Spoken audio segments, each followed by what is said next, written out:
Libertarian conceptions basically come out of classical liberalism, 17th, 18th century classical liberalism.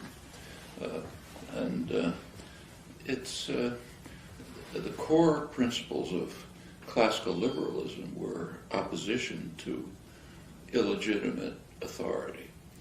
People should be free from constraints and controls by authoritarian structures which have no inherent legitimacy. Basically one or another form of tyranny or domination. So in the early days they were concerned with feudalism, with tyrannical states and so on.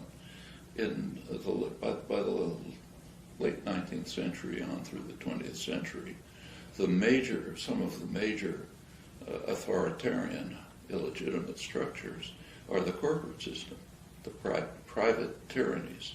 Right. Corporation is basically a tyranny. Right. Dominated from the top, take orders from above, give them down below. At the bottom, you can rent yourself. You have no part. It doesn't even pretend to have anything like popular democratic control.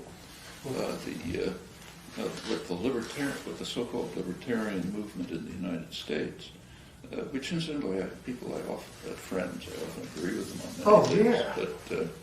But their policies, whatever their goals may be, their policies tend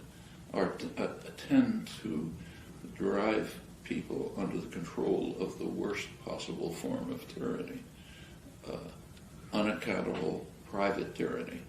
Right. And that's the opposite of libertarianism. There's one crucial difference between American libertarianism and traditional libertarianism. Traditional libertarianism was opposed to any form of dominance and hierarchy. One of the slogans was "No God, no master," meaning no ecclesiastical dominance, no masters in industry and personal life and families anywhere else. American libertarianism is quite different. It's perfectly happy to support masters. In fact, it extols them. It's in favor of it. It wants no interference with the domination and control of people in the workforce, let's say.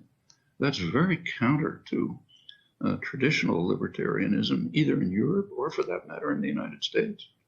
If you go back to the 19th century, early days of the Industrial Revolution, there were mass popular movements which had their own journals. You can read what they said and so on. And they were just spontaneous. They were opposed to the way in which the industrial system was forcing them to turn into tools of production under someone else's control and destroying their independence as free people, also destroying their culture.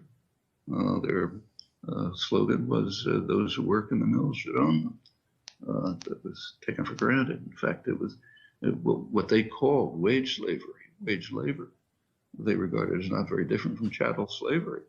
Now, that was such a popular position in the United States in the 19th century that it was a slogan of the Republican Party. Wage labor is tolerable because it's temporary, but people should control their own industrial fate.